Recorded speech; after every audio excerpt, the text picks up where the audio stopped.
1, and we're live.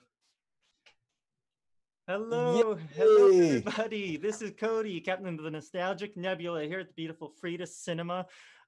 Thank you for joining us here on Saturday, August the 1st. It is the first day of International Clowns Week, and we're going to be doing a special YouTube watch party of the film Killer Klowns from Outer Space. We have the cast here with us. Now, this special YouTube watch party is in benefit of our favorite nonprofit, the Frida Cinema. It's our home base of operations when we do events during normal times when you would go to the movie cinema. You won't find a more diverse and welcoming community of people who love film.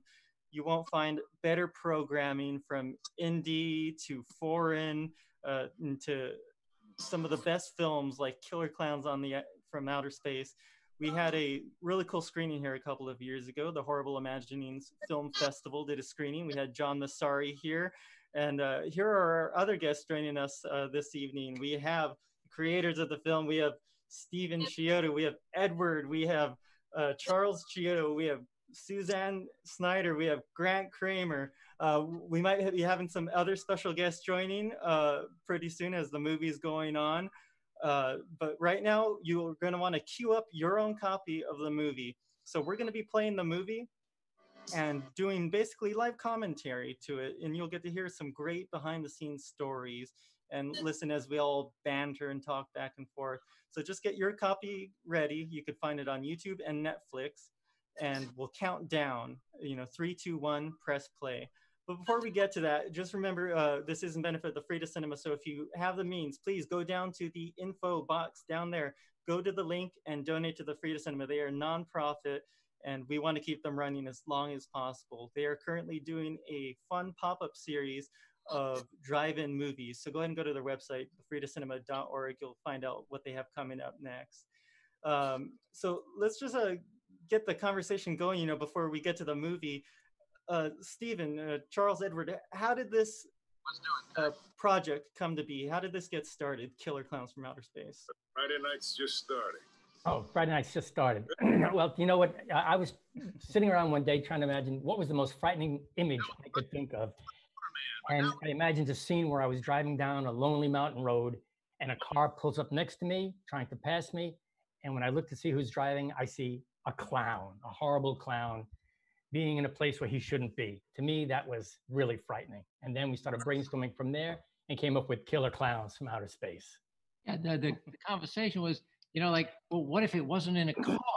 Well, then they'd have to be from outer space.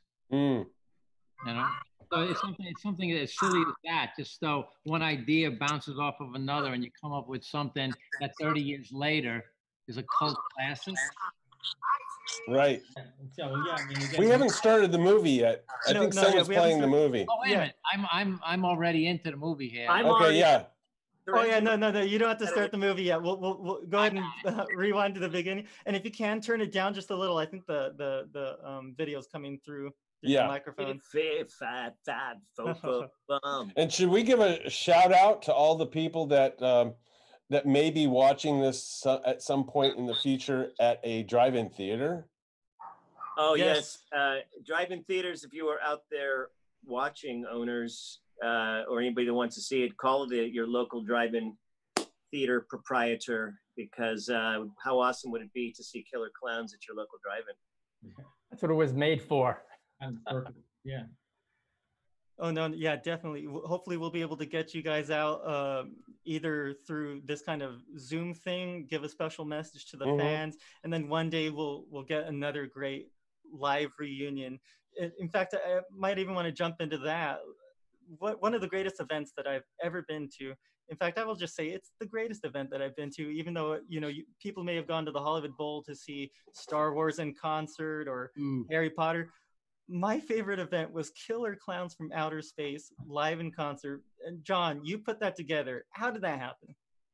Oh, you're the guy that came? Me. What are you talking about, John? That was it was the third. It was amazing. It was a packed house. So yeah, it was a lot of fun. It was the 30th anniversary, and I just couldn't let the 30th anniversary go by without celebrating for the fans, giving them a great cinematic experience with a live orchestra. We had the Dickies performing live on stage with an orchestra. It was a packed house. Everyone was there. And well, you guys were there. It was complete insanity. It was wonderful. It was one of the most, I have to say, it was like absolutely one of the epic nights of my life. I literally, during the night, I just said, oh my God, this is surreal. It's so perfect. Everybody was in such a great mood. And there was performers and clowns, people taking pictures, and the orchestra that you put together in the pit, and the Dickies playing. I mean, everything about it was just so cool. It was a fantastic event. All the elements came together, and the audience was so 100% with us all. It was like one big Killer Clown family. It really was, like you said, Greg, a highlight for me. Right. You feel the love and the joy in the room. I've never felt anything quite like it. Great. And the scene you put together with Grant and Suzanne. I said, guys, you're going to do a scene. Steve's going to direct you. And I went on to rehearse the orchestra, and you guys put together a really great recreation. It was so sweet to see you guys have so much fun. Wasn't that fun, Suzanne? Yeah. You and Grant? It was really fun. It was really a perfect night. I mean, even just walking in with the clowns outside, shooting the fans, and the audience with popcorn guns. And I mean, it was phenomenal before you even walked in. It was amazing. And everyone was so happy. And it was a unique red carpet coming together. Yeah.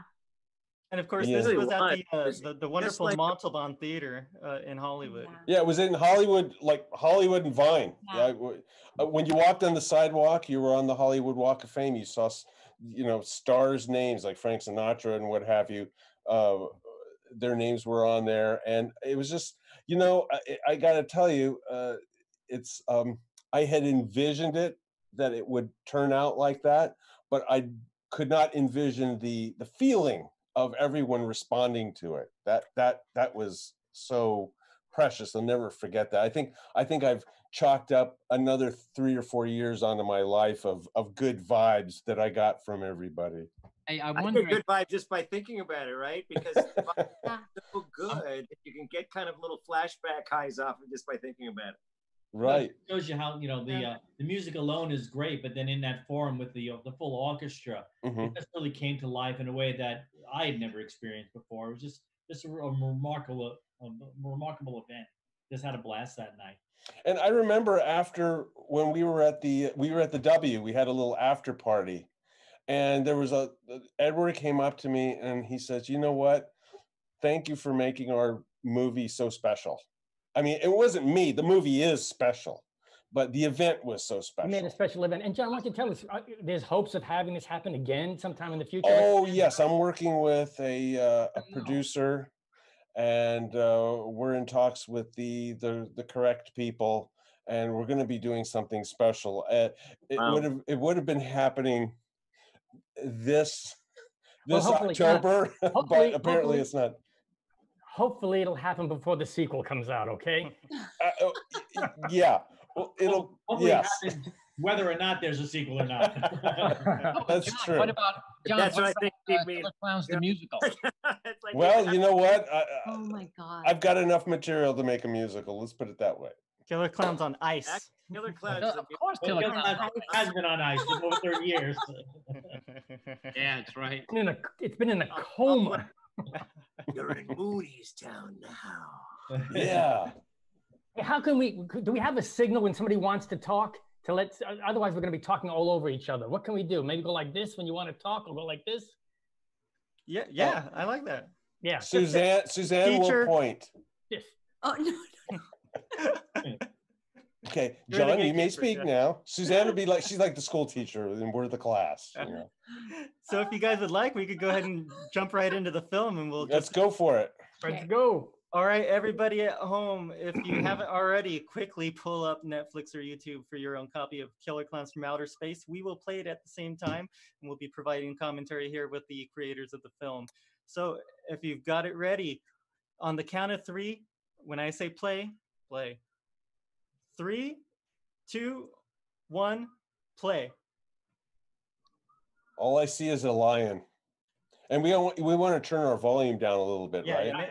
I think I know the movie pretty well. I can basically see it silent. So. And so, guys, the inspiration of this, I love movies like The Blob and all sorts of fun 50s and 60s movies. Clearly, that was a kind of direction that you were going with these clowns in this small town, isolated, where you're going to be, if you're up on the top of the world, you're alone. If you're attacked, you're not going to have any help. What kind of influences did the movies of the 50s and 60s have with you guys? Well, you hit it on the head. Right out of the bat, we love the same movies that you just mentioned, specifically The Blob. And the frame, a lot of similarities. The framework Ray was The Blob. Harryhausen. They're huge Ray Harryhausen fans. Mm-hmm. Yeah, but if you look at The Blob, the Steve McQueen version of The Blob, we followed that storyline with the cops and the kids running around trying to convince the authorities. It's a perfect sci-fi model for this kind of horror movie. And you guys covered it great because it's got a lot of heart. The thing that I love about that original Blob was the heart. I actually felt for the main characters, just like I feel for Tommy and everybody in this movie. You connect with the characters, and that's just great the way you wrote it all out. And well, our veteran actor John Vernon. I did not get to meet him, unfortunately, but I understand from the Chiodo Brothers that he was very endeared to them, and there's something about the movie he liked and the Chiodo Brothers, and he just gave a spot-on performance. He kind of like anchor everything. He lobbied to come back on his last night of shooting, where it was up at the police station, and he was saying that he says this is something really good. I was in that other movie, Animal House, and that Dean Wormer character. People really like that. And he says, I think there's something about this movie that is going to be good back. You guys should bring me back. I should be in the clown spaceship at the end of the movie. Yeah. We can do it because they're clowns. That's why. Because we can do anything we want. The clown universe. You don't need to explain anything. He had an inkling that there might be another little cult classic building here. It's interesting. I spoke to John Vernon's daughter and asked her what John thought of the film, and she said her father was really pleased with it. He was kind of proud to be in it. So that was good news. By the way, he wasn't the true elder statesman of the movie. No. Well, who was the true elder statesman of the movie? Royal Dano. Yeah. And both of them collectively have been in every single television show according to IMDb. Known to man. I can't help but see John Vernon and think of Hawaii Five-0. Wait, I've got to figure out this. Oh, hey, Chuck. Chuck Sereno's with us. Can you see my face or I can see a photograph of you with a Indiana Jones hat. Down on the bottom left, you could click the camera icon, and it should be the video. I see a mute icon. I don't see a camera. If you have a camera hooked up to it, you should be. There we go. There we go. Hello. Awesome. Striking. You guys have fancy backgrounds. All I have is my name. No, I thought you were at your club. So let's Club Sereno. I was out there in the pool. Cool. I just let a bunch of monarchs go, so we were celebrating. But anyway, that's awesome. We're talking about Killer Klowns from Outer Space. Well, let's have an introduction. This is Chuck Sereno who just joined us, and he did some of the clown dialogue effects, and he also was the director of the music video. Oh, yes, that's right. By the Dickies. Video. I forgot about that, with the Dickies. Yeah. It was so much fun. We shot extra footage with clowns. It was so cool. The Chiodo Brothers put together a whole package. This was like weeks or months after the film, and they still had costumes left. So we got people that would fit inside those costumes and shot more footage for the music video. And a lot of people haven't seen the video because unfortunately it's never been released with the DVDs. So hopefully see it is on the original VHS release. Oh, that's where it is. Okay, well that's kind of hard to find. People are going to be going to eBay right now. Hey, so we're going to talk about the movie. We just missed the Torenzi brothers. Now we're going to. We just did, yes. I love it how you guys wrote them. How much Tommy loves them. That cracks me up. How much he's into them and their hijinks. Oh, you mean Mike Tobacco? Yeah. Mike Tobacco. Yeah. I figured he's way into them. Best friends. Is the film here? Wait, let me go see. Well, there's Royal. Are you guys on Royal? that scene that you're watching right now, that's an actual scene from Mike Tobacco trying to make it with a girl in the back of his truck. The real Mike Tobacco, the one that you knew as a Yeah. Yeah, Mike would rather be kissing Debbie, but that was a small little tiny kiss. He gave her a little peck on the cheek. Well, I don't think Debbie was willing. Christopher Titus is a character in this. Well, he has you see him just for a few minutes at the makeout play. That's him, isn't that him? Yeah, we've already passed it. Yeah, we passed him. That's him right there. Yeah, and he's a great comic, man. He is. Have you guys caught his comic routine? Well, it's not just a routine. He tours and he has quite a following. Yeah, this was his first movie. I remember when he came out to the set his first night. He was so nervous. He had never been on a movie set before. Mm-hmm. Yeah, you had to talk him into it. Remember the thing about the raft? When every time Grant and Suzanne moved, it sounded like 10,000 whoopee cushions. Yeah. That's funny. That's funny. I mean, it was really funny. I still remember us trying to make it, like, it was probably the most uncomfortable thing you could ever make out in, because, you know, your leg is up like this and your arm is up like this, and Stephen telling us, you know, just like relax, like you're in this comfortable waterbed. Right? Yeah. So we were definitely faking it, but it was fun. And Grant and Suzanne, how did you guys come onto the project? Well, through a whole series of auditions where I think we must have come back, I don't know, Suzanne, about 7 times, and kind of mixing and matching with various people. Yeah. So it was just a whole series of auditions, and Steve would put us on tape. We'd come back and he'd mix people around, and eventually he ended up with the 3 of myself, Suzanne, and John Allen Nelson. Yeah, I think we locked onto you pretty quickly, Grant. You know. Yeah, Grant, you had that kind of devil may care Mike Tobacco attitude. He's like a suave ladies' man, but he'll go for anything. And Suzanne was like a young Jane Fonda. You know, I wanted somebody with brains and beauty. Oh, that's so nice. Thank you. Yeah, what did you guys think? Oh, go ahead, Suzanne. Go ahead. Well, so my agent read the script. I tell this story often, but she read it and she said, "You've got to read this script. These guys, these 3 brothers, are going to be like the next Steven Spielberg, or I mean, they're going to be huge. What they're capable of doing. They're so brilliant and they're so talented. And this script is going to be a cult classic." And she said, "You have got to read the script and go in, because it's going to be big." That's what she said. That's a wonderful story. And I have an antithesis story. After I finished the score, I was delivering the tapes back to the studio. And I was in the elevator at Trans World, and I'm going up the elevator, and the guys from the accounting department and legal department are saying, "Hey, what is that?" I go, "That's Killer Klowns from Outer Space." He goes, "Oh, just dump that in the trash. That movie's going to go nowhere immediately." And I looked at him and said, "You know what? This isn't your movie. Period." And I left. It was like one of those, you know, in the Deer Hunter. This is this. It was like one of those moments. John, I would go back to that guy now and say, okay, of all the Trans World titles, which one is still enduring? Which one does anyone remember, right? Right. The Wild Pair, the Further Adventures of Tennessee Buck, all those classics. How many films did they make? They made 20 movies? No, did they really? They made like 80 movies. I thought they made much more than 20. Yeah. None of them are on Netflix. Not one of those things I see on Netflix or any of the channels. Yeah. Well, we did something. Yeah.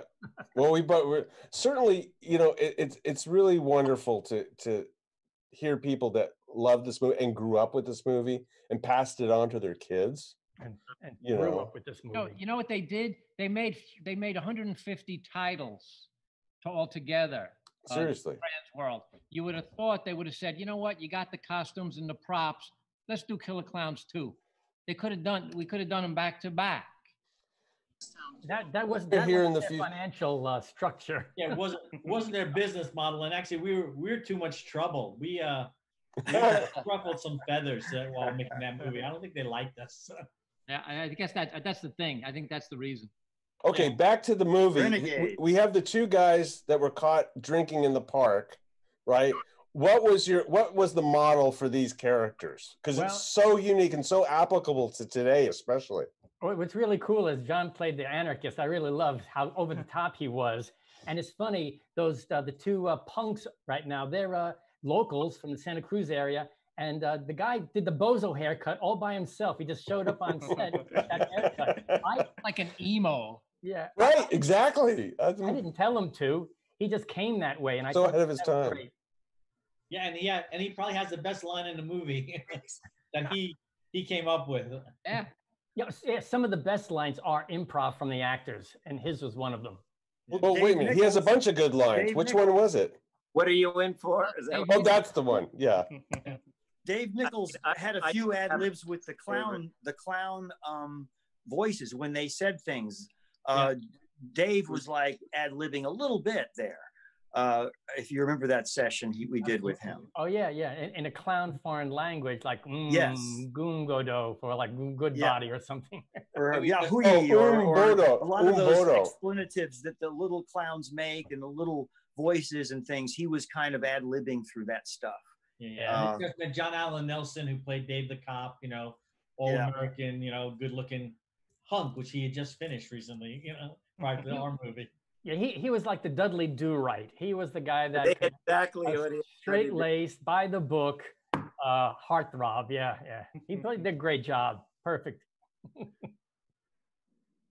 And I believe the first half of the movie, the first 3 weeks of our schedule, we were out at night, all night in the woods.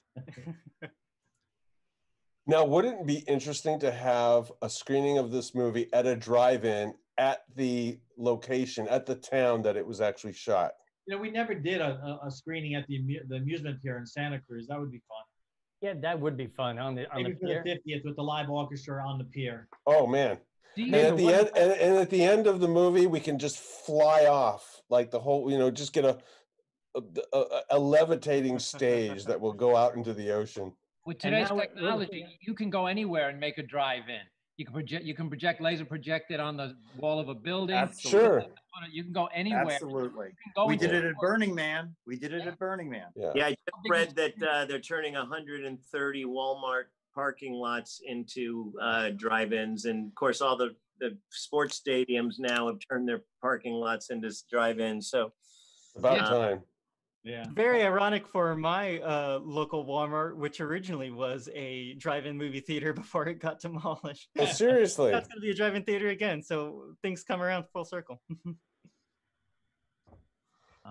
And which of you got to go to the Universal Horror Nights Killer Klowns maze? Oh yeah, no, wasn't that fantastic? I did. John Murdy and his team put together. Oh. I gotta tell you, I every other week I would go either on a Friday night or Saturday night and kind of greet people as they were going in. And friends of mine would show up and we would just hang around and talk. And so someone from administration came out. I thought they were going to kick me out. They said, anytime you want to go in, you can bring up to 20 people at a time. You can go up front. I go, oh, wonderful. That was so sweet. And you guys need anything? We put chairs or a table out for you. It was really sweet. So it was a lot of fun to meet. I made so many friends. It was just so wonderful. We got the opportunity to see both the East Coast and the West Coast version. Yes. Great. Different. Both really great. Hey, so Grant, Suzanne, you want to give us your impressions of when you were doing this, when you first entered the spaceship? What did you think when you were doing this scene? Do you want to go first? Because I lost my picture, so I've got to go into another room and get the picture back up. I mean, I think, Suzanne and I were just, we were just kind of in awe of you guys. I mean, every time we would show up to the set and see something else that you guys had created and done, we were just like little kids in a candy store. There's something about it that was so, one, that you guys just kind of put this up in a warehouse and all hand painted and everything like that. Everything was just was just so cool and so, you know, kind of candy store like and fun. And we trusted you guys, you know what I mean? So you guys had such a clear image and vision of what you wanted us to be doing. And yeah, on that note, I mean, what I was hoping for was like a B movie performance. I mean, you guys were great, and I appreciate the trust you had in me. A lot of the lines were just really corny, but if you said it, my direction was always just say it with sincerity. Say it like you mean it, even though it's a stupid-looking clown. Make sure that you're frightened by it. As long as the emotions you communicated were real, it would give us that kind of duality of something really stupid that's really frightening. And I think you guys did a good job. Well, you know, I did have a fear during when I was doing it because, you know, that time, you know, everybody wants to kind of be this serious method actor. And I kind of had this feeling that I was going to be this kind of over the top, you know, just bad actor. But you know, I just trusted you that you had this vision of exactly the type of performance that you wanted it to be. You know what I mean? That it was like very, very, you know, clear. You wanted it to be real, but at the same time, encapsulate, like you said, those movies like The Blob and everything, where everybody was a little bit overly earnest and you know, just barely over the top, you know. I mean, John maybe was a little bit more so, but that's kind of his personality too, right? John was a little bit like that in real life. Well, I'll tell you, the first time you and John worked together was when he handcuffed you, when you took him to the scene of the tent and it wasn't there. And I think you guys working together for the first time, you're kind of pushing each other a little bit. And I think that was one of the better scenes as far as you two interacting. But overall, I think he had a big crush on Suzanne because he was just, you know, he was trying to play that part all the time on set. That's what we want to hear. This is what we want to hear. He was always trying to push me away and get Suzanne. That's funny. You know, I have to tell you, walking into the set, it was so unusual. Not like nothing you'd ever been on before.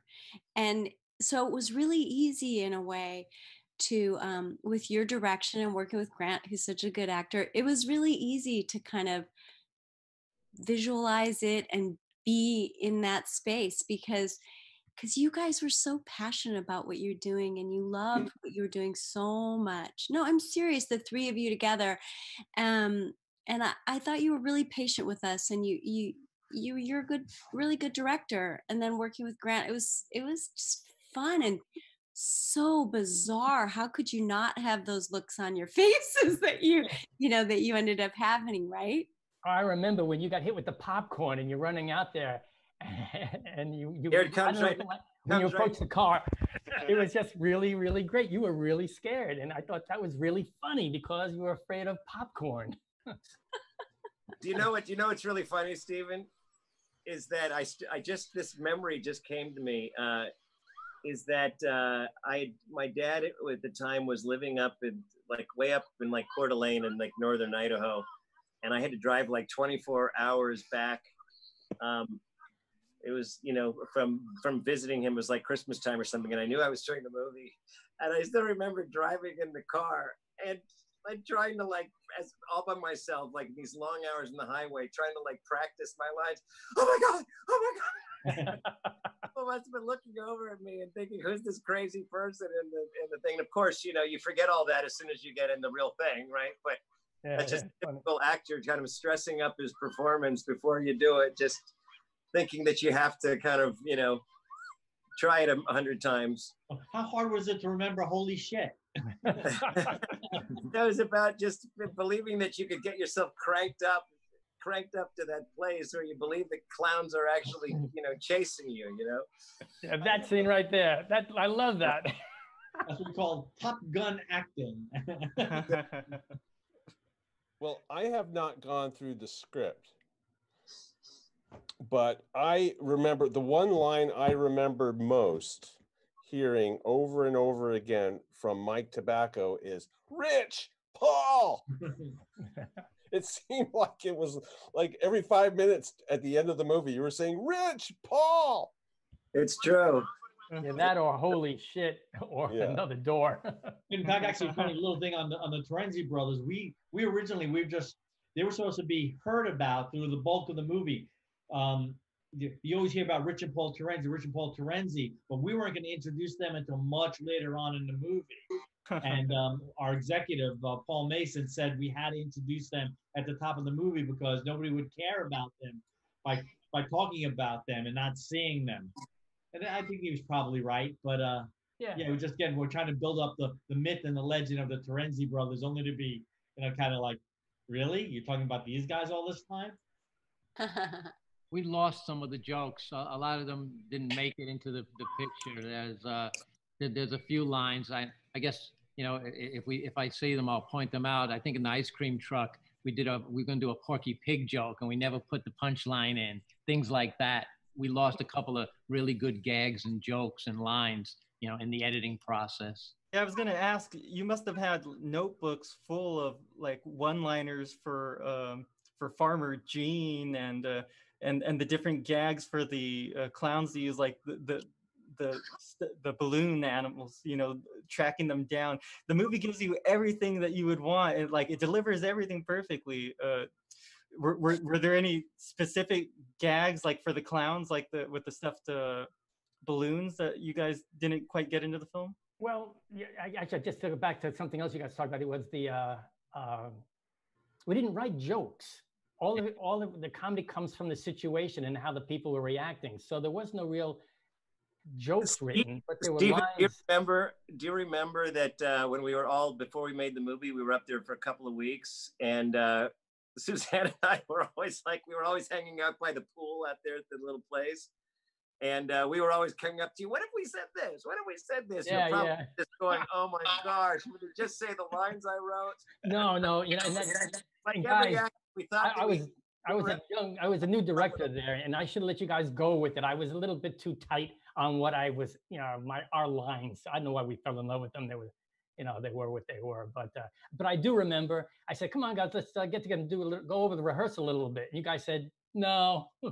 You wanted to relax because I think, Suzanne, you just came off a couple of movies. I think you were working at night, and I think, Grant, you were saying, no, you wanted to make it happen at the moment. You didn't want to burden it with too much rehearsal, and yeah, I don't know. No, the tendency. There is something about we just want, especially with something like this, of wanting to. You have to kind of. It's very difficult to do it 3/4 or halfway. You've kind of got to crank it all the way up, right? And you can only really do that right at that moment, right, Suzanne? Oh, absolutely. I mean, I think that was part of it. Walking onto the set, it kind of made everything come out of us, because you couldn't envision what we were going to see and what we were going to experience till we were on the set. You explained things to us, but we didn't have your brain and your ideas. And so when we got on there, that was where it was just. What's funny, the studio we made it for, they didn't get it either. They hadn't a clue. They thought we were just, just throw some guys in some white face with red noses on and kill people. Luckily, they had another project that was going on in Sri Lanka that was problematic. So all the executives flew to Sri Lanka and left us alone. Thank gosh, right? We kind of you guys, empowered.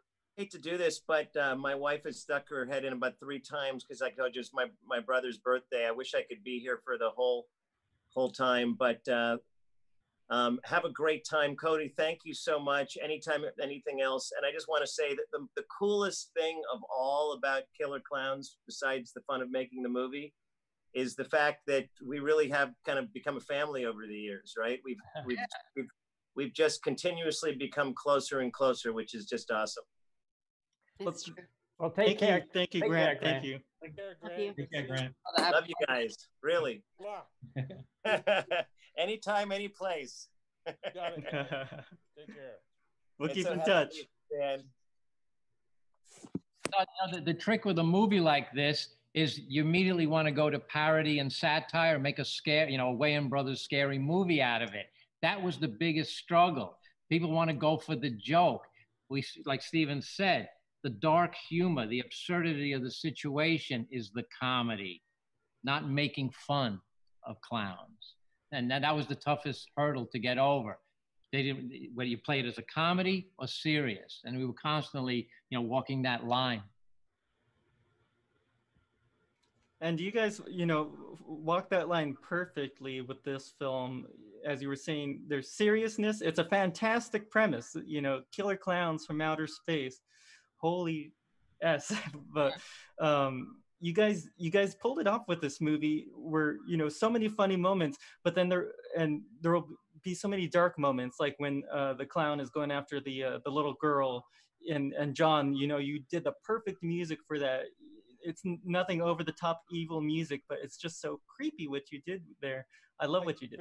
Barely a little child's voice, going through that thing, which makes it even more scarier. And this is so great. The so puppet. The first person has just been turned into the cotton candy cocoon. And I made a bunch of these little snacks for myself. I got some those little gummy people, those Sour Patch Kids, and I just wrapped it up in some cotton candy. A healthy snack. Mm-hmm. In the spirit of it. Oh, so here we are with our town invasion here. That's Mr. Myers. We actually had a Mr. Myers. Myers, not Myers Mr. drugstore on Long Island. And this is where this is some of our shtick from the Three Stooges. There's a lot of Looney Tunes, Warner Brothers, and Three Stooges, and Laurel and Hardy all wrapped up in this movie. Yeah, when I look at this, I look at it, and the payoff, the punchline on this was Tiny sneezing into the talcum powder. What we should have done is had him sneeze and then cut to people being blown out off the sidewalk. Oh, that's funny. It needed to be bigger, but we were, we were sort of restricted by what we could do. I look at it now. The whole drugstore scene was extended. It's one of the sequences that the executives wanted to add to. After they saw the cut of the movie, they wanted to add certain sequences. So that's what, the extended sequence in the drugstore was all about. I love this. The pizza. We could barely make a car go off a cliff. We're gonna blow out storefront windows. I love that the shorty coming out of the pizza. Out of the pizza boxes, it would normally be impossible for him to be fitting in there, but it's like a Mary Poppins box. I saw the behind the scenes of that coming out of the pizza box just like a week ago, and it's amazing all the minute detail that goes into it just to capture that one shot. It was 30 takes, I think. Yeah. Get that to coordinate, because the guy's blind. He had to point the gun at the right direction. That was an added scene too. That was Oh, this is one of my favorite scenes. This one here, real drama. Yeah, I'm not your boyfriend anymore. I think this is Suzanne. You did it great. Yeah, I think this is. Oh, you guys are great here. I mean, this is what I wanted. I mean, when we played this at the concert live, every gag in this movie had a response. There was no one. It's like nothing went over anyone's head. They got everything. Just wonderful to hear a whole theater full of people laughing. And look at Debbie rub it in to Dave. He knows he's watching. Probably take me out and shoot me somewhere. Well, yeah. She kisses him now, but she wouldn't kiss him at the raft. Right. Oh. So that was your plan all along. That look that he gives them when they give that kiss, that's perfect. Oh, I really love this. You little heartbreaker. So you were using Mike Tobacco to make Dave jealous. I love how. Go ahead, John. I have a girly question. Your hair design was current for that year, correct? Yeah. I mean, that's what it was. So what is that called? That waviness? Oh, big hair. I don't know. Yeah, I'd done another film right before that. My hair was straight and it was red. I remember. Okay. And so we needed to do something different. Right. And John was blonde and Grant dyed his hair dark for the movie. So that was what did yours.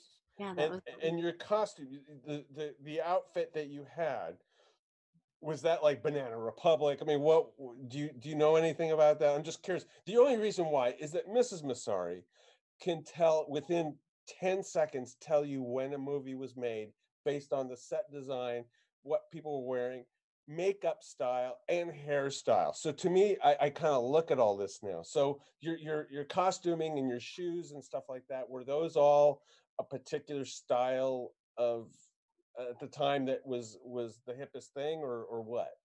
So what I remember was that we had to wear more muted colors to really make the Killer Klowns pop. Oh, That was what the wardrobe person told me, that our gotcha. colors needed to be more muted to Gotcha. differentiate us from the clowns. Is that right? Yes, That that's makes that's perfect sense. This is perfect. brilliant You're not stuff. you're not Suzanne- clashing. But Yeah. Suzanne's character was meticulous in her preparation to get dressed. That shower and her getting dressed is like the longest thing on film recorded history. I've never seen so many layers on a person. You had the long skirt down to the ankles. You had boots, then you had a shirt, then you had a sweater, then you had a thing. You know what? I wouldn't take that up to, the top of the world. Yeah, well, she had the Only layered look, with you know. like tobacco, you have layers and layers Yes. to keep them at bay. Well, I remember also that they were worried I'd be really cold outside. That's It was right. cold. That makes sense. It was really cold, so the costume person was worried that I'd be chilly. And then the dinosaur was because I was really into paleontology. You remember that? That's cool. Yeah. That is cool. Let's set the record straight right now. This clown's name is Tiny, not Shorty. Oh, you mean the clown, the punching clown is never Shorty. It was Tiny. Tiny. Oh, all these years. So what do we do, guys? Everyone knows it as Shorty. Nobody Shorty cares. is a meme now for people that have been bullied and who can fight back. Don't mess with Shorty. Tiny's motorcycle was beautifully made. Mm-hmm. We never got a hero shot of it. Oh. We never got a hero shot of it. He picks it up and breaks it, and it comes out and it comes in shadow. So you never see how beautiful the bike was. So in other words, when he breaks it, that's not a backup. That's not the there's not two models. There's one. He made No, one. everything was one and done on that movie. Wow. Okay. So if you weren't rolling and they destroyed it, you guys would have had to stick it together really fast for another take. One take, one shot deal. Wow. Like the car. Now look at this in this scene here. Now we're looking at the Big Burger scene here. This is where there's a shift in tone. This is supposed to be my Alfred Hitchcock scene. Oh no, truly spine tingling. And like I said, the music choice is perfect by John here. Yeah, John. The way he's waving, it's beautiful. Yeah, John, you really did carry the suspense here. And your music. now I'm waiting for the Hitchcock moment. So what happened? What's the This Hitchcock is it, moment? the whole scene. Oh, the Is whole it- scene. Oh, Is that he gets his a block knocked off. We don't Suspense. expect his head to fall off. I thought you were talking about your Hitchcock cameo in this. Aren't you eating a burger in the background here? Oh, me? No, that was cut out. Oh, why? No, the three brothers were in the burger eating, and there was a shot that was cut out because that was our cameo, our Alfred Hitchcock cameo. Now, how come that was taken out? Because stupid. Content. Wait a Yeah, minute. It was. Were you guys eating a hamburger or pasta? You know what it was? They had to shorten for time. Yeah. Oh, that's ridiculous. We need to find that picture. That'd be a really great picture. That's- That this, is that this is- reaction, was supposed to be furious, and I was real disappointed in that. To the button on that scene after the girl was saved by her mother, right. he should have taken the mallet and smashed the horse, and we would have Oh, seen what oh, would yeah. have been in store for the little girl. Oh wow, so you never shot that. Never shot. No, in fact, actually, what we wanted to do, we wanted to make a little more of a false scare. But again, a note from our executive just wanted us to take the edge off of it. But people really like that scene. It still does what we wanted it to do. Mm-hmm.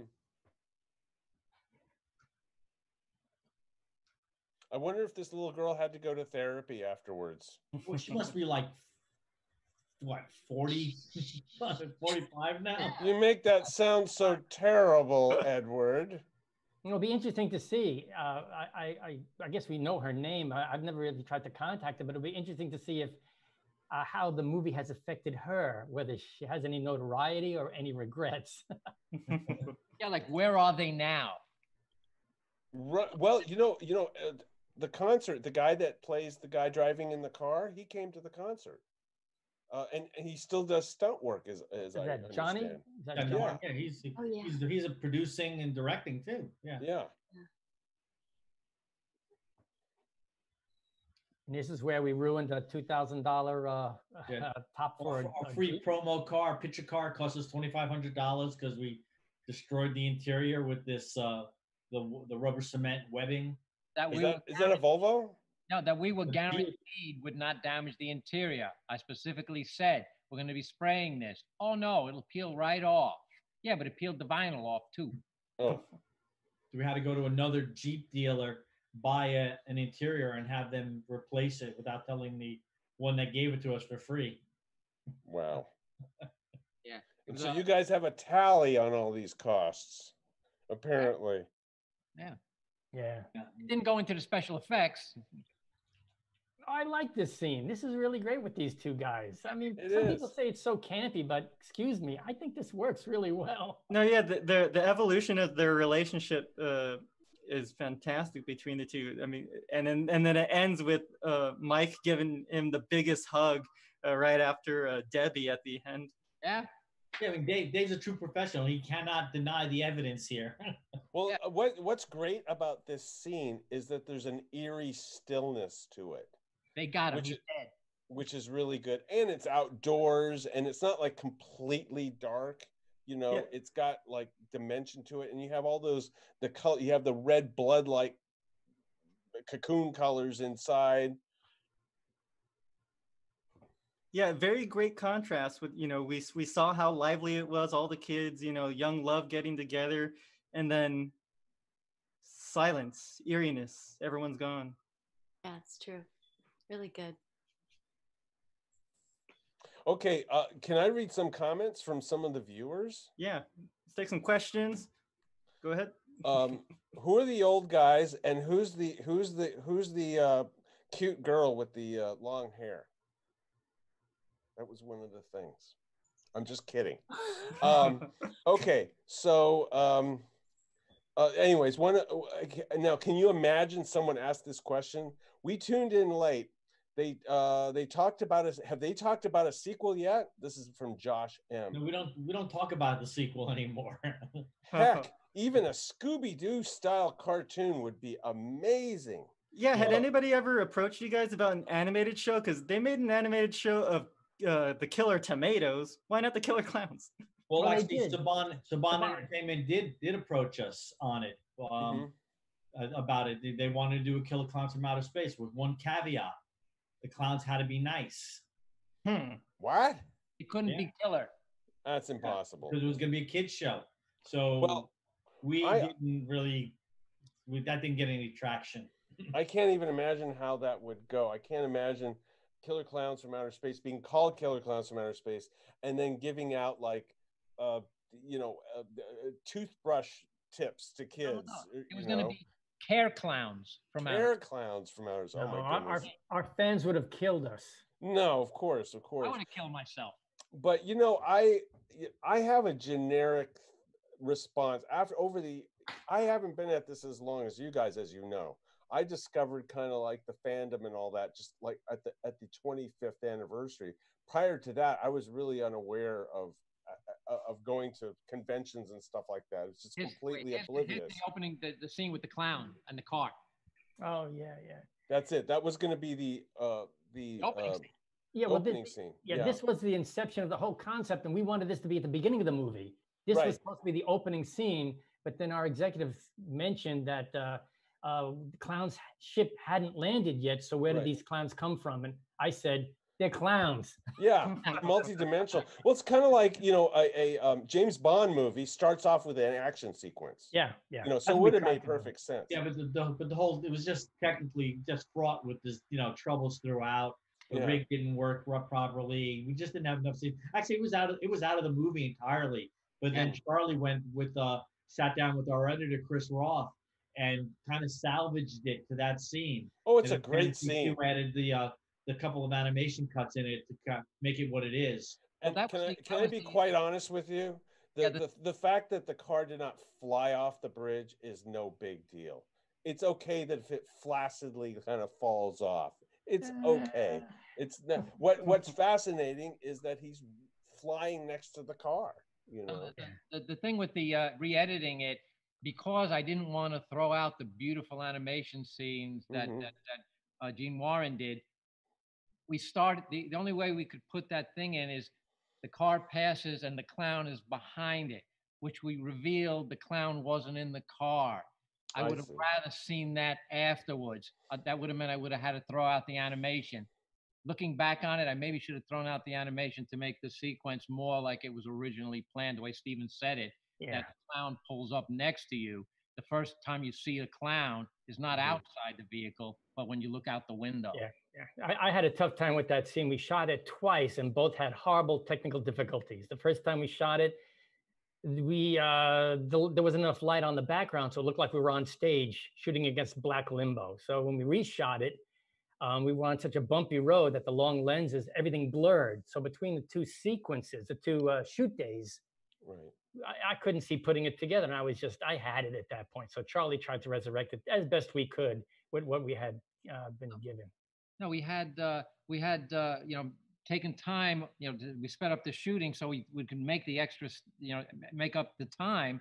And we wound up shooting that thing we used 3 days to shoot that thing. We shot it 3 different times to make it work, on the ridiculous schedule that we had in the first place.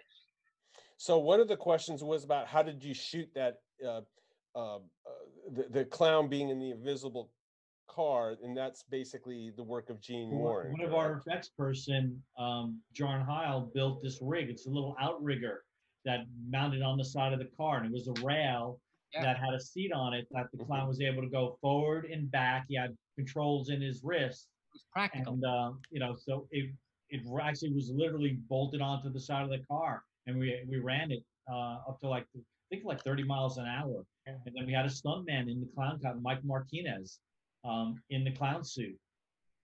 And he was in the car on an outrigger, flying right next to it. And the headlights mounted on thin black steel rods that mounted it out in front of his feet. And if lit properly, the black rod disappears. Yeah, it was pretty. This is my favorite scene right now, guys. Watching the movie, this was my favorite scene. Well, I love this scene. Yeah, I love it. This Netflix copy is great. It's got really great color. Nobody's done a scene like this. Conceptually and execution, this is a perfect scene.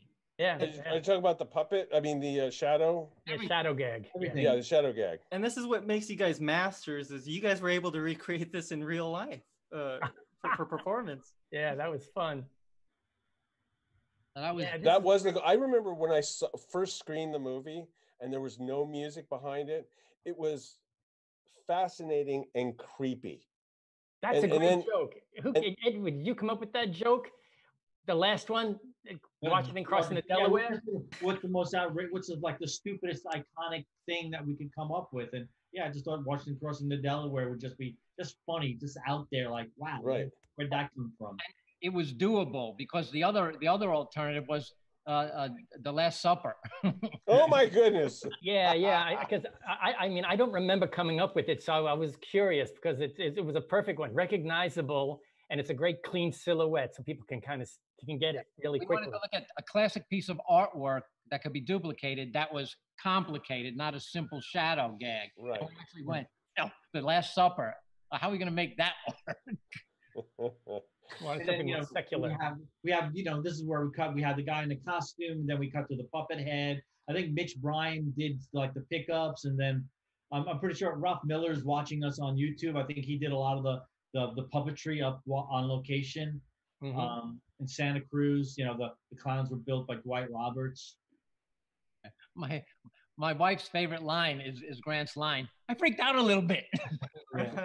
That is what it's interesting when we go to screenings and I'm outside listening to the movie, like if I'm listening to a radio show, the lines are just brilliant. I love it when one of the Torenzi brothers says, "Then how come they're not funny?"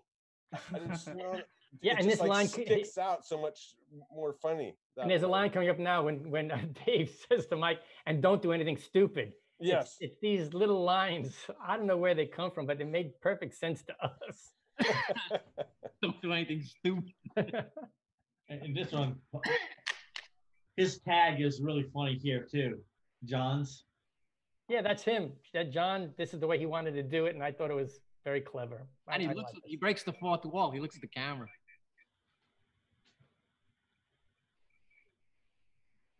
And he adds the over after "fuck you." Over. And it's great that you guys designated him to be the one that delivers the title of the movie in the film. You know, yeah, that's my favorite line. That's right. Yeah, I mean, it's always fun when you can incorporate the title of the movie in the movie, and obviously it was challenging, but then it was just perfect location, and his delivery was just what really makes it work. The whistle punctuated it perfectly. Yeah.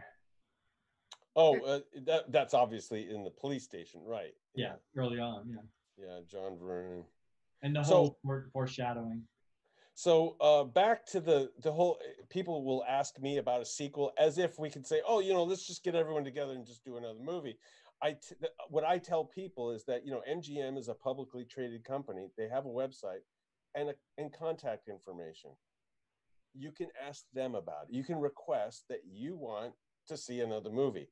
I can't do it. It's like they're almost getting upset at me that I haven't done it yet. They go, "Well, I can't do it. It's not up to me. I don't own it." They're very upset at us, but you're right, John. If the fans want to see the sequel, it's up to them now to contact MGM, who controls it, and ask for it. And the more response they get from a fan base, the more likely they're going to be funding something like that. It's mgm.com, and it's just like every publicly traded company. There's a contact information. You can say anything you want, and they love hearing from consumers. So for the 120 people watching this, I hope you pursue that. No, we tried. We've tried for 30 years. Yeah. They're unwilling. I don't think they don't want to spend the money that it would take to do a decent Killer Klowns sequel. Mm-hmm. They're unwilling. They'd rather do they'd rather go cheap with a web series or something. We want just a little bit, not a lot, just something so that we could do something nice, so that we can give people. Well, we kind of want some money. We're not going to do it for $2 million. Right. That's exactly the point. We can't do it for $2 million, and they haven't made us a decent offer. Well, guys, let me tell you something. I'm working on an idea with a friend of mine that's a producer of big live events, and perhaps there is something special we can do. I don't know. That would be great. But we have the ears of the powers that be that like what he's coming up with, and he's given them a challenge. No, they have given him a challenge, and we're going to come back with a counter challenge that I think they will find very attractive. I feel like a kid at Christmas, but I can't tell you yet. Well, that's cool. I can't even tell you guys yet. Because I do know with your live concert and the live shadow gag that we've done in theaters. Oh yeah, that's a component of this live Killer Klowns event would be so cool, because a lot of our ideas can be accomplished in a live format. So yes, sounds really exciting. The serious fans of this movie, they just want any excuse to show up somewhere wearing a clown suit. Well, I'll tell you, the Universal Horror Haunt is another example of a live event and how the fans just flocked to it. So there is undeniably a fan base that will spend money. Yeah. I mean, my goodness, people were in line for hours at both Florida and here in Los Angeles for an experience that lasted, 5 minutes? Yeah. I mean, sometimes in the searing heat, or sometimes here in LA, it gets really cold at night during the summer, and they didn't mind waiting 2 hours to see something that's, because they can say, "I was there, I saw it." That was the whole thing about the experience. So they're willing to go through that much trouble for a 5-minute experience. I'm sure for a 2-hour experience in a movie theater, they would love that too. Looking back, this is one thing, like, you know, like up to this point, it's just kind of a funny, lark, silly movie. But here, the movie just takes a really interesting turn here. It just becomes a different beast. Yeah, I think the fun horror becomes a little bit more visceral and serious. And I think it's a great change in tone. I mean, it's always kind of stupid, but it's scary, stupid. We stuck you in, you know, with all the frivolity leading up to this point. But now here, the stakes change. Yeah. Especially when Dave comes back, because now it's a character we really care about. It bothered me that Mooney had his gun drawn and he turned his back on the guy he's going to put into the cell. Well, clearly he's not a good cop to begin with. He doesn't have to. I don't know. That's the kind of reality that doesn't take place in this movie. And that's one of the amazing things. Like you said, it takes a different turn at this point of the movie where this character that people would probably label as the villain, you know, we don't like Mooney, and yet it's still so identifiable and creepy what happens to him. Yeah. You still his feel loss bad. of humanity. Best line in the movie. You catch the foreshadowing. He says, "Go ahead, make a dummy out of yourself, but you're not going to make a dummy out of me." That was cruel what you did to him. It's cruel and unforgivable. Yeah, and everyone loved it. Really horrible, but it's not visually horrific. It's right. The sound effect is what makes it really horrible. Exactly. He told it with a sound effect, which is great. Yeah, too bad Chuck's not here. He's making dinner for his family. Yeah, okay.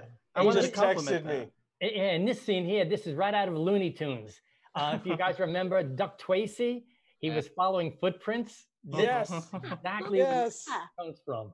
See, when I saw it, I thought, "Oh, this is like a dance studio." You know, you have to like put your feet. Check it out. Look up a Duck Tracy with Daffy Duck. Right. This scene is in there with Neon Noodle.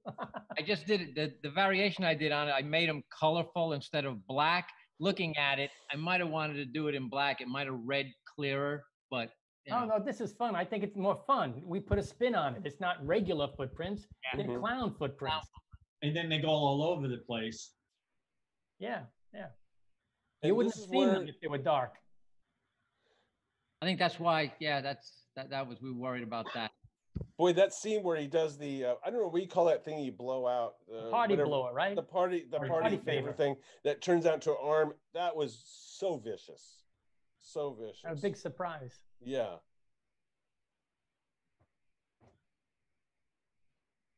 This should have been cut differently. That should have been the reveal, his point of view, that, and then we pull back. It was, And then the clown here, like somebody just pointed out, we called him Killer on set. Yes. I don't know what the fans call him, but yeah, this was the Killer Clown. Oh, I think they call him Jumbo. Yeah, something Jumbo. like that. He's Killer. I thought Top knows all the names. No, this is the same one that had the mallet, right? Yeah. That's the same one. Okay. Well, the one thing they don't get wrong is Clownzilla. They got that right, at least. Yeah, we didn't violate any copyrights, did we, when we called him Clownzilla? But it's not really called Clownzilla in the movie. No, none of the clowns have names in the movie. It's just what we call them on set. Yeah.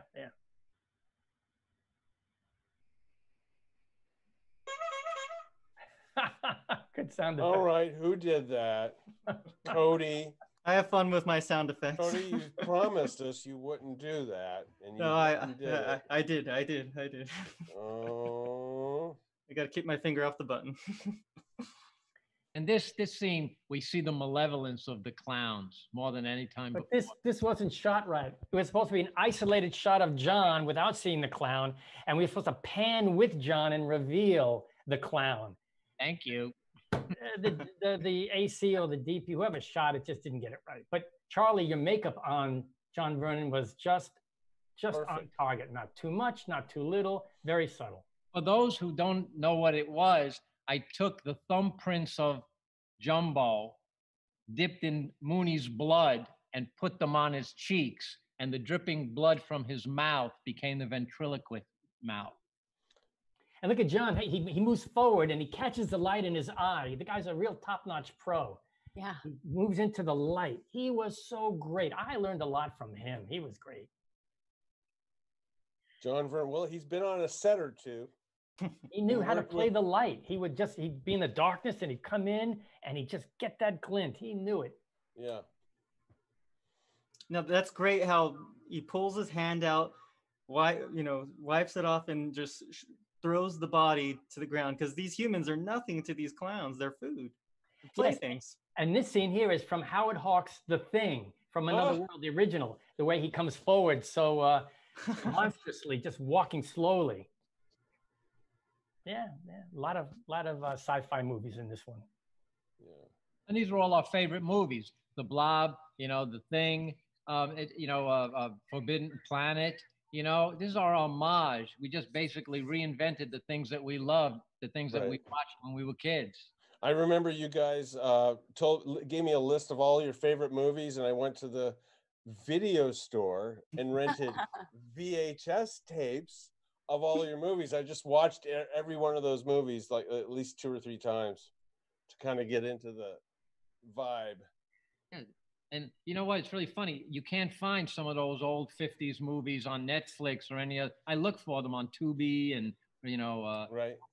all those, and I can't find them, And Forbidden Planet, I forgot where I saw it. I don't know if it was Amazon or... Oh, they've got a classic, like steel case set for Forbidden Planet. It's one of the classic sci-fi films. You'll see that one. Yeah, it's really I've streamed it online and it looks here's fantastic. The joke. Here's the joke he tried to set up with Torenzi.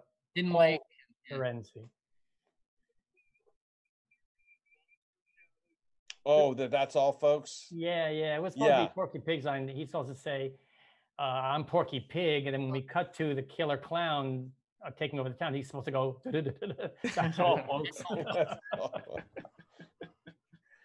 But the executive said nobody's going to get the joke. Oh, please. Too much time passes for one. That's what there was too much time passed. We couldn't fit it in, Edwin. No, we could have put it over that image there. That's all, folks. And then we could have cut to this. Right? You're right. Why does it have to be a picture of Paul? Yeah, you're right. You're right. This scene was also amazing. This scene was also just amazing. Wasn't it, Suzanne? The whole town turned into an invasion. Yeah, that was incredible to watch this scene. Did the mayor of the town give you the keys to the city? He gave us the boot. Yeah, they didn't want us there. No! Would let us in the town at all. He gave us a broom and a dustpan to clean up the mess. Actually, this mall no longer exists where we shot this. It was destroyed in the earthquake a few years later. Oh, really? Yeah. Now, after a very long shower, we cut back to Evie. Now, this is an interesting detail. Dressing provocatively. I had wanted Suzanne, Debbie, to be in her underwear from this point on in the movie. Very much like Sigourney Weaver in Aliens. Just like Sigourney Weaver in Aliens. And how did that go? She politely said, "You crazy? It's cold outside." I said, "Okay." But now I understand that people are giving Ridley Scott a lot of shit for what he did to Sigourney Weaver to put her so partially nude. Good call. But the point was, I wanted to make her as vulnerable as we could in the end of the movie. So that was the idea. But it still works very well the way it is. No, this is great how capable she is. She's improvising, grabs that can of spray. She's really kicking some ass right here. She really wanted to laugh during this. And the only problem I have with this sequence is it's really neat. All the elements work together well. Had it been a darker bathroom with maybe light coming in through a window, it might have been scarier because everything's too lit. But that would be my only, change maybe if I was to redo it. This kind of reminds me of Gremlins, where near the end of the movie, the mom ends up taking out 4 out of 6 of the gremlins all on her own, and it's just like Here's this. The best joke of the movie. This is the best one. And Suzanne, you banged your head on a couple of takes, didn't you? Oh, the fireman. I love that. That's great. Well, you see, and if you haven't seen the deleted sequence in the tent in the beginning of the film, Debbie talks about her fear of clowns and where it came from. And he lifted me up, and my parents didn't do anything, and that leering face. We recreated that, her nightmare, in that sequence where he picked her up, and her nightmare was being relived. Wow.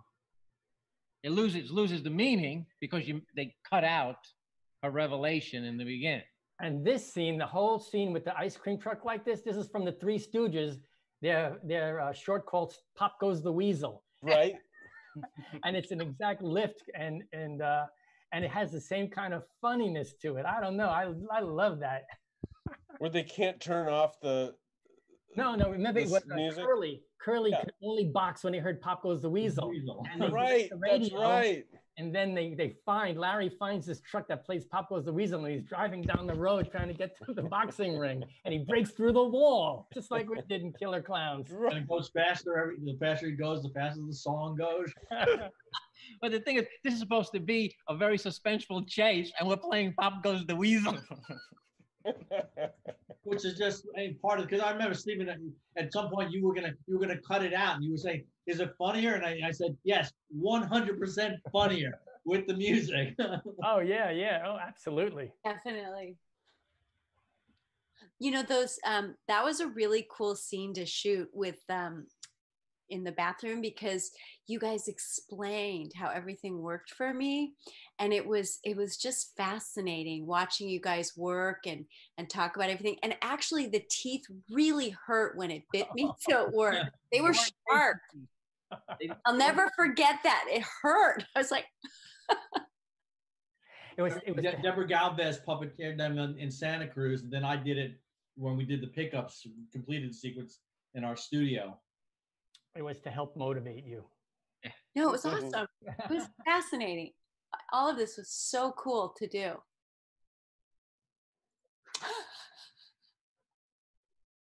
They wouldn't let us wreck the car. Yeah.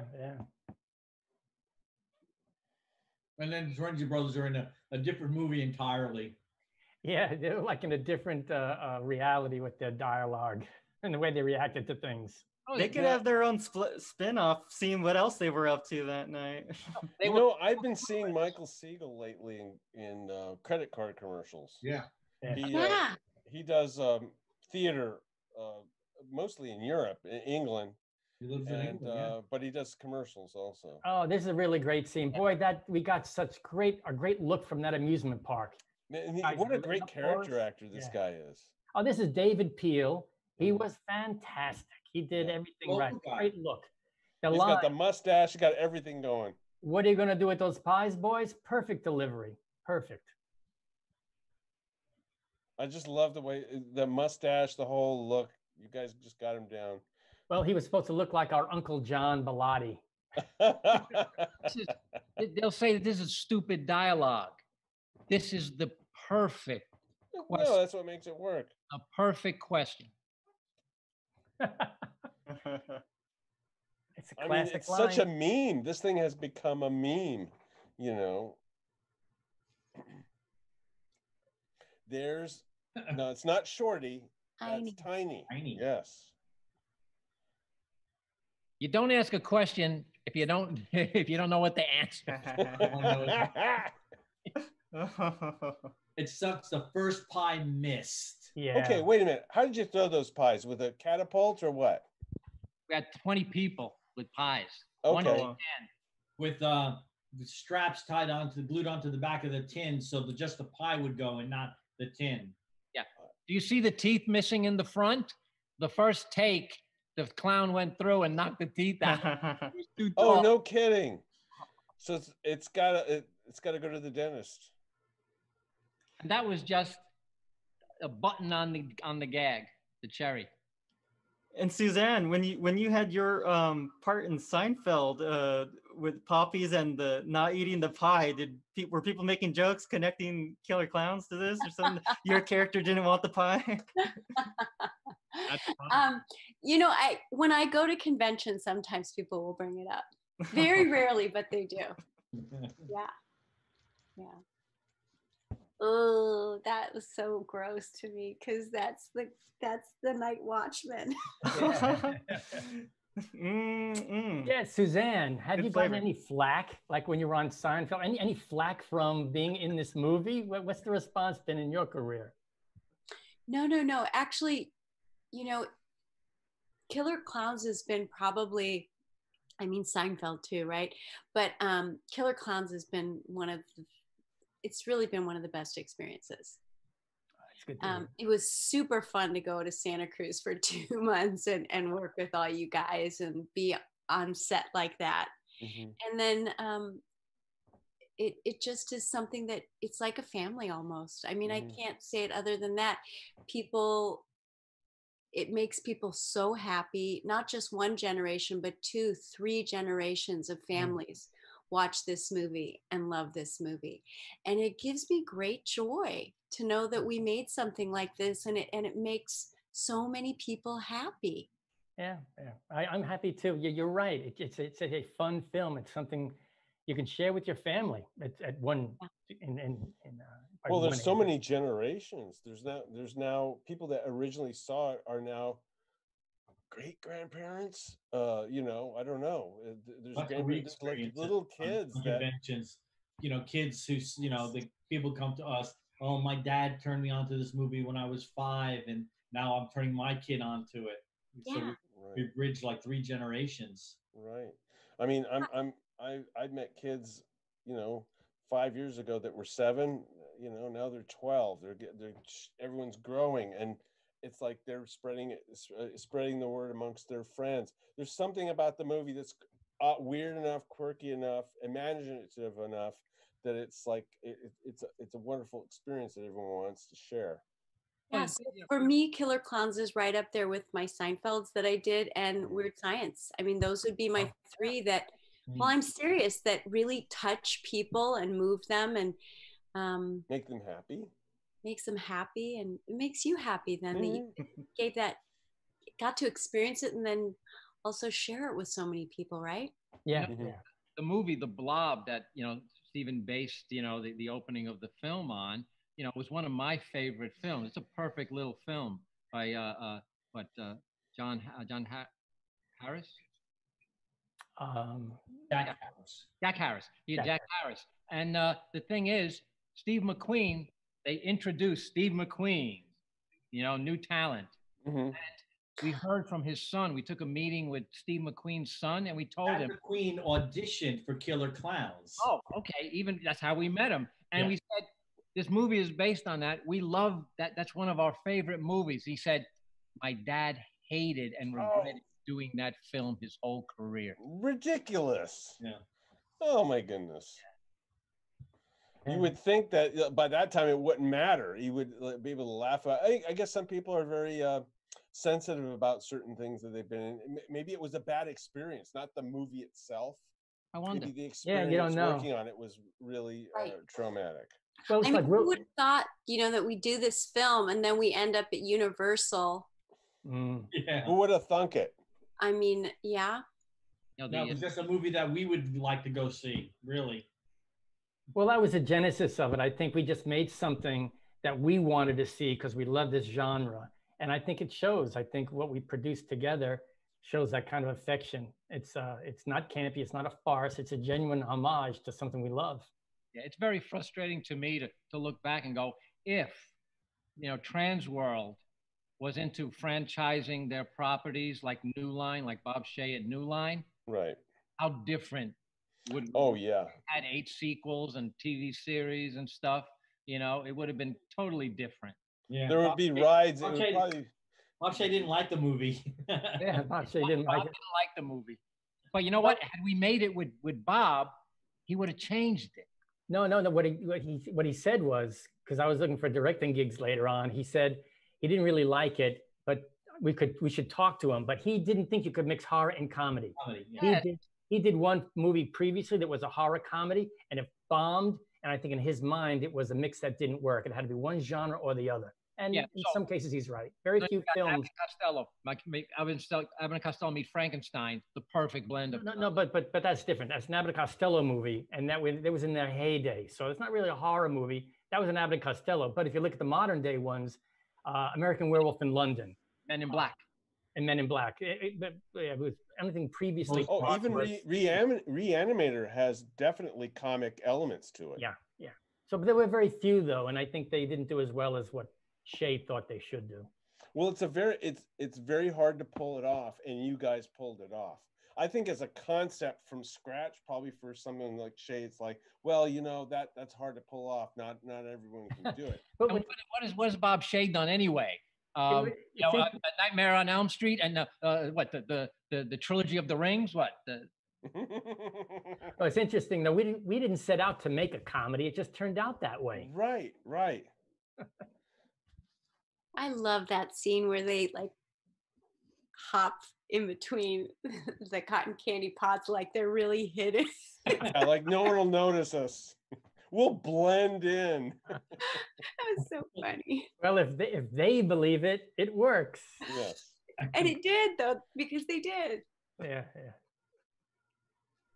I love the straws too, how they drank the blood. It was so awesome. That was a specially made straw by Gene Rizzardi. He had to take plexiglass tubing and put 2 or 3 lengths together and heat it with something inside so it wouldn't collapse when he made the curls. It was a very meticulous thing, and he pulled it off, and it's a perfect prop. Who has that prop now? Oh, who knows? But it's interesting. What you're seeing is sort of like a malfunction. The first time we ran the fluid through the straw, it was all clear, and you didn't see any kind of a flow. Then I don't know how it happened. We got bubbles in the line, and when you had bubbles, you were able to, for the first time, to see the flow of the liquid through the straw, which made the whole gag work. Oh, great. And this was interesting. This scene right here, when Grant finally realizes that Debbie is with Dave. And I wish Grant was here, because I don't think Grant really figured it out until we actually were acting in the moment. Right. He doesn't know how to react, because I think it first dawned on him. And I think his reaction is pretty perfect. It's like, what am I supposed to do here? Says, Debbie, darling, baby, or whatever. He goes for Sweetheart. Debbie, and she goes for Dave. Yeah. Which was the plan all along. You see that? He felt like, what am I doing here? The third wheel. Yeah, now he's out of the picture. Well, really, the Mike Tobacco character is the dumb blonde in the movie. So she is going. So Debbie's Debbie the is smart going one. for stability. Debbie is going for stability. Especially with all these clowns going around. Yeah. And what a dig. What kind of a dig is that? It was perfect. I guess she goes for laughs, not stability. Yeah, it is. But now she's coming around. He's brought her back.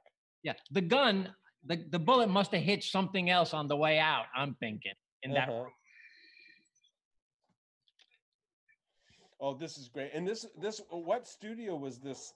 Were these sets built at? This is built in a warehouse in Santa Cruz. Oh, seriously? So you didn't shoot all the interiors down here?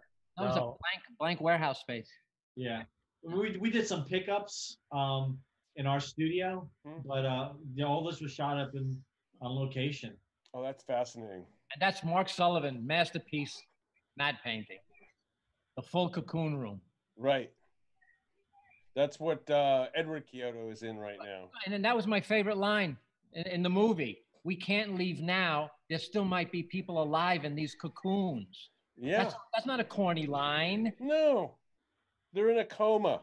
Yeah, that's fantastic. He's a cop. He's looking out for everyone. But of course, they aren't. That explosion happens. I guess we can assume what happens to all those cocoons.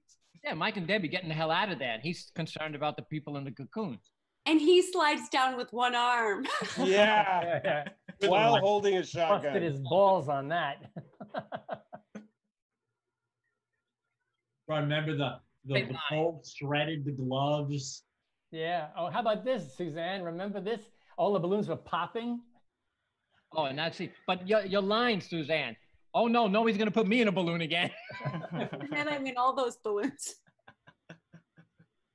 That's a forced perspective shot. Those are miniatures in the foreground.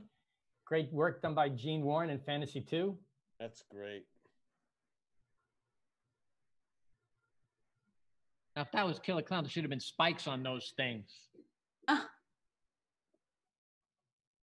We wanted to show one of the clowns go down straight down to that monster.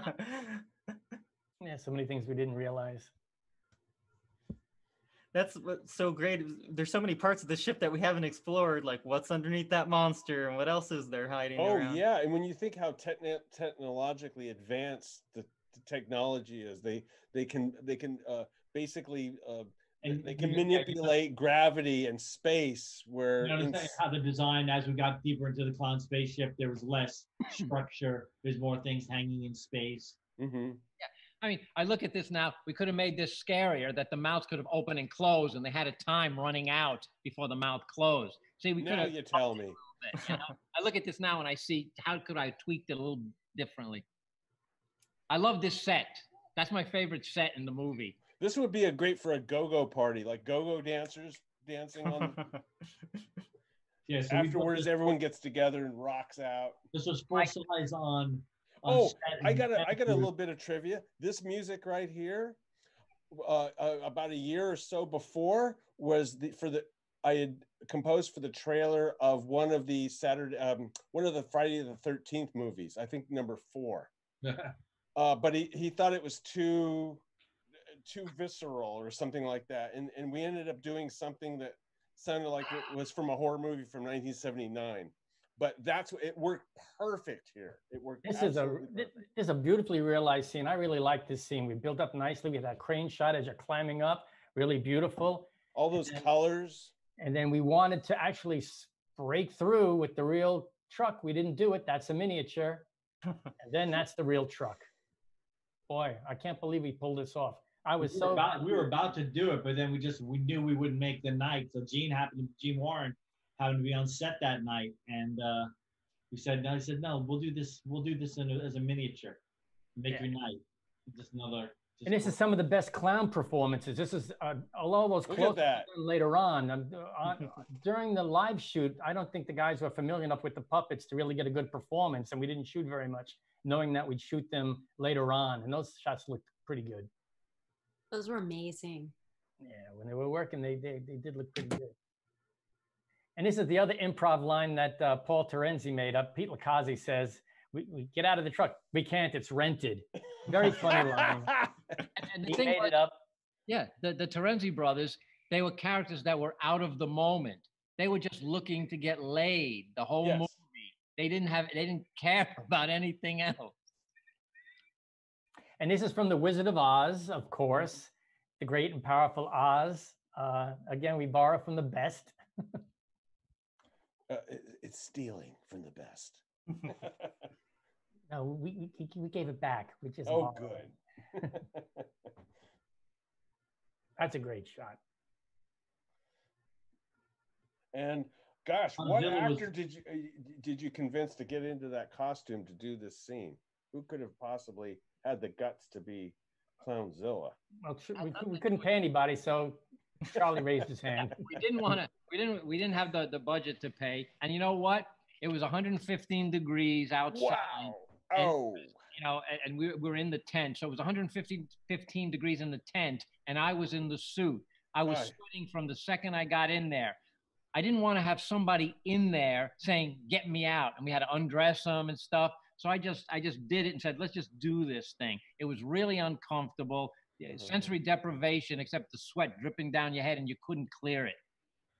So yeah, it was a tough one. And that made you more enraged. No, it was really great though. I mean, it pulled it off the way you grabbed it, the way you smashed it, even though there was a Makita screw sticking up. Oh, towards your hand. I was pounding the ice cream truck, and I was pounding it. I had to do it really fast because it was shooting it, at high frame rate. So I had to do it really fast, and I knew a screw went right through my hand. Wow. That is filmmaking. Look at this. That's a great monster. Yeah. And Gene Warren, a whole movie on Clownzilla, in my opinion. And these are simple perspective shots. We had the head in the foreground, and we're shooting from a high angle over the head to Dave on the ground. It was simple in the camera special effects. Yeah, practical effects. I think the Torenzi brothers could have survived. Mm-hmm. Yeah. Ice cream truck. And once again, Dave's still the hero. You know, you guys get out of here. I'll take care of this. Yeah, he's a big hero. People ask me, how did the Torenzi brothers survive? I said, because of the Torenzi brothers. That's why. Because it says so in the script. Yeah. The Torenzi brothers always survived, but Dave, not so much. They were supposed to die in the original version. So the actual size of the Clownzilla head is how big? That was about 24 inches, you know, from front okay. to back. Yeah. It was the biggest clown head. Right. But they were all pretty big because we made them oversized. You know, the conceit of the film was to make the clown so big that adults would feel like children standing next to them. Right. And you guys made another giant clown, didn't you, for Universal Studios for their Ghostbusters show? Yeah, Charlie designed the ghost creatures for the Ghostbusters event ride in Orlando, and I think it was you did a clown. That was for Landmark Entertainment. You know, Gary Goddard and Tony. And I designed the ghosts, and they made them full size. I made one of them was a giant clown because they were fans of Killer Klowns. I said, "Oh, make a giant clown ghost," and I made a taxi cab ghost, a convict ghost with a striped black and white striped suit. I made a cabbie. I made a homeless woman in a shopping cart ghost. Wow! I made some demon ghosts, and they made them full size. And it's if you go on YouTube, you can see it. Yeah, they still run the Universal. It's no longer in existence. They took it down. But the videos of it on YouTube are pretty amazing. It's a pretty neat ride. Oh, look. I mean, it's a show, not a ride. Yeah. It's Dave. He's alive. Now, all the people that played the police officers, those are people that live in the town? Yeah, that's a town. But this sequence here, that's done in a parking lot in Van Nuys. We shot this ending after we did an edit. Our executive producer thought that having Dave die at the end was kind of a bummer ending for a film like this. And we think he was right. So we shot this ending where everybody comes back and it's a nice, happy, funny ending. And how come you couldn't bring back John Vernon? He was a bad guy. Oh, okay. These are our heroes. This is our cast. Oh, but even at the time, as much as we agree now with that decision, it kind of no, we wanted to do it. So we had to put a little bit of a joke at the end. We had the last word. Yes, and how are those pies, Suzanne?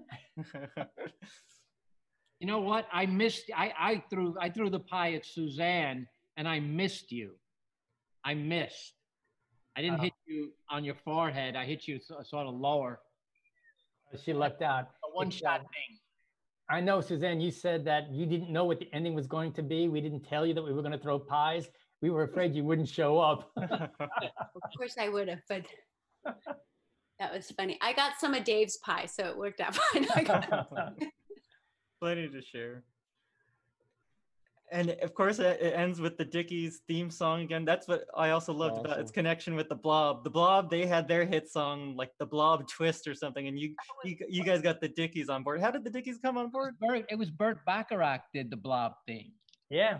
No.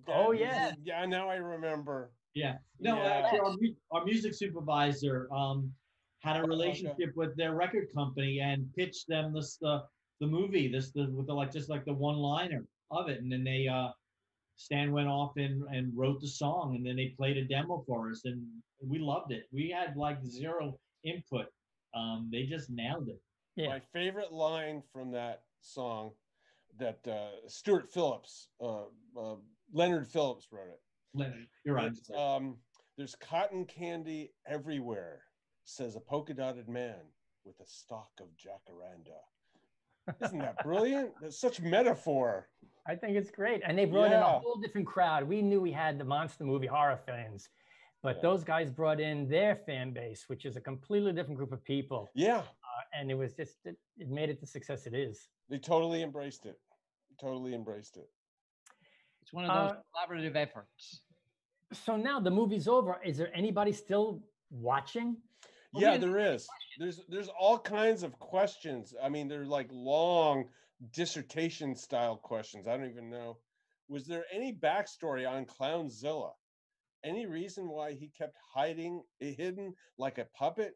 Killer seems to be more a lead than Clownzilla. So I was curious about this. This is from Iranorinio. You know what? We grew up with monster movies. You build up, you have good sequence, you build up to an exciting climax. We always want to end with a big monster, right? Right. Exactly. You have to top what you've done previously. So we had to have a big monster. And the idea was that this is the boss. Like in a video game, you've got the boss at the end that you have to fight. That's pretty much what it was. And we had an idea that there was a tiny, tiny little clown up on top actually manipulating the strings, because Clownzilla originally was a marionette. Wow. But it's problematic for us to shoot Charlie in a suit with strings, so we chopped them off, and we kind of, not that we would have ever shown the little clown, but that was kind of like a little bit of a backstory for Clownzilla. And somebody asked what the decision making was for, they said that like usually you don't get such great closure like this movie where the cops show up and are witness that there were killer clowns. You know, it's not a big mystery. There's witnesses, police. Yeah, but who's going to believe them? That's so stupid. Yeah. No cell phones, no nothing like that. There's no evidence. It blew up completely, destroyed. So there's going to be a flashy thing to make them all forget anyway. So, but that's the thing, because you know what? And today with the phones, to do a sequel now with cell phones and everybody videotaping everything, we have to come up with a device that the clowns have that you can't record them, or that there's a flashy device kind of.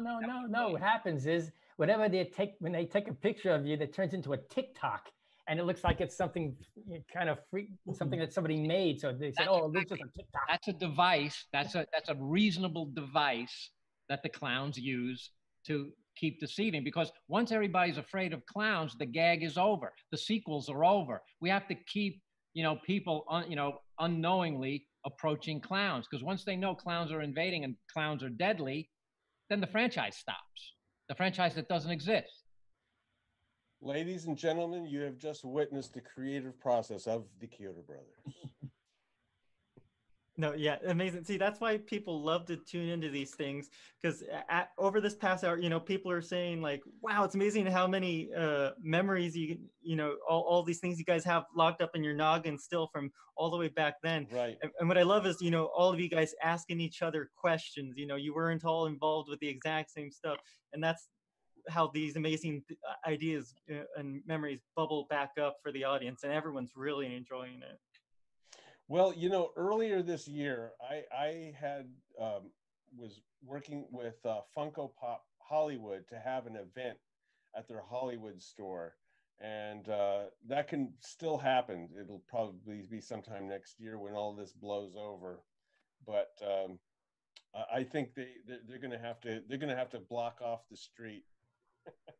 They're going to have to block off Hollywood Boulevard, because I think the place will be packed. The Funko toys have turned out great. They look great. I just wish they had listened when they asked for clarification. MGM ran the names by me, and I tried to clarify it, that these are what the fans came up with, but this is what we actually call them on set.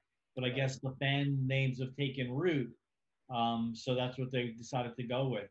Well, fans pointed out to me that the Funko Pop Spike is called Spiky, not Spike. So there was never a Spike in our, what we called them. What did you call them? Slim. Slim. Gotcha. Yeah. Well. Isn't it amazing how things like this will happen, where the audience isn't very clear on some of the names, but collectively they create them. They just. I'm curious where Rudy came from. I think it's probably from like the clown dialect that Chuck and Dave Nichols came up with. I think one of them, in passing, kind of says something that sounds like Rudy, and maybe they misinterpreted it as like calling out that clown name by name. Yeah. But it's fine. Again, you create something, you put it out there, then you kind of lose authorship of it. I mean, it takes on a life of its own. Yeah, and big shout out again to Chuck. He was only here for a short time, but I really love what he did with the clown language. It's very unnatural to humans to hear, and it works perfectly for what you guys were putting together. Well, I have his sound effects track separate, and it's amazing, like when you're in the spaceship and there's all the bubbling and mechanical and goofy sounds that go on. It's just like they're all surrounding you. It's really very innovative. Yeah, Chuck is really talented. He's got a really creative approach to all of these things. He was able to really capture the kind of, sci-fi comedy we wanted. Yeah, he's great. Great. And Mike Martinez says he wants to give a shout out to Suzanne for doing just about all of her own stunts. Does it all. Yeah, well, I mean, really, the movie, it was our first, actually, it's our only movie to date. Yeah, our first and only movie. Now, someone in here wanted us to wish them happy birthday. I kind of lost them, but whoever that person was, we all wish you a great happy birthday. Happy birthday! Happy birthday! Happy birthday! First day of International Clown Week, the birthday. That is something special. Well, I'm staying inside if it's International Clown Week. I'm just not going to go out there, man. I wonder, have you guys gotten any official notice from the clown community that they have rancor toward you for your work? Just one. Seriously? One person or one organization? Yeah, I mean, again, it was actually before the movie was done. I was out scouting clown cars, and this guy had one. And I kind of told him what the movie was about, and he says, "Aren't you worried that the kiddies might get the wrong idea?" I said, "No, freak." The kiddies are already on to you. Yeah, the kiddies are already on to you, exactly. No, but actually, just about every other clown we've met really dig the movie. That's good. Yeah. That's good. We wouldn't want to make enemies with the clown community. I think we even got mentioned in the TV series Baskets. Because he said, it's tough doing clowning these days, considering there are movies like Killer Klowns, but he didn't say from outer space. They probably couldn't get clearance from MGM or something like that. Probably not. That pop culture references of, that's on one of the... Chucky, yeah, well, that's an MGM product. We've been answers on Jeopardy, some other game shows. I mean, you had one of your cues on Stranger Things this past week. That's right. No, 3. It was like in the first act. Yeah, I was amazed. I mean, I just said thank you. I had no idea. I don't know what the reasoning behind using it was, but thank you. I liked it. Adam Goldberg, if you're watching, get these guys on the Goldbergs, right? They've been covering everything 80s, so love to see you on that show. Yeah. Well, guys, go ahead. No, I was going to say, so we're going to wrap this up now? Yeah. I was just going to say, it's about that time, 6 o'clock right now. I wanted to thank everybody for joining you. Just before we sign off, I want to, of course, give a special shout out to the Chiodos. I don't have a Killer Klowns shirt, but I do have Ernest Scared Stupid. Got this from Cavity Colors. Love that movie. Love that troll you made. That was one of the most frightening things I'd ever seen, and one of the best Halloween movies. And bless Jim Varney, he was great. But without any further ado, we'll go ahead and do our sign off right now. Thank you everybody at home for joining us this evening for our special watch party of Killer Klowns from Outer Space. Thank you, John Massari. Thank you, Edward Chiodo. Thank you, Stephen Chiodo. Thank you, Charles Chiodo. Thank you, Suzanne Snyder. And as well to you, Grant Cramer, for joining us. And, everybody, Chuck Sereno. And all the fans. Josh McKillen, with Dread Central for helping spread the word. And of course, the Dead Meat podcast, James Janice and Chelsea Rebecca, they were supposed to be on this live stream with us, but unfortunately they weren't able to make it. We'll do something else with them in the near future. Thank you everybody for joining us. Remember, please go down to the link down below to give to the Frida Cinema, our favorite nonprofit that we've been doing many events at, and we hopefully will be able to do some more in the future when everything is safe with you. Go down to the link, give today. Anyways, have a great weekend, everybody. Happy International Clown Week, and take it easy. All right, take care, everybody. Bye. Good to see you guys. Bye. Be safe, and congratulations. Thank you.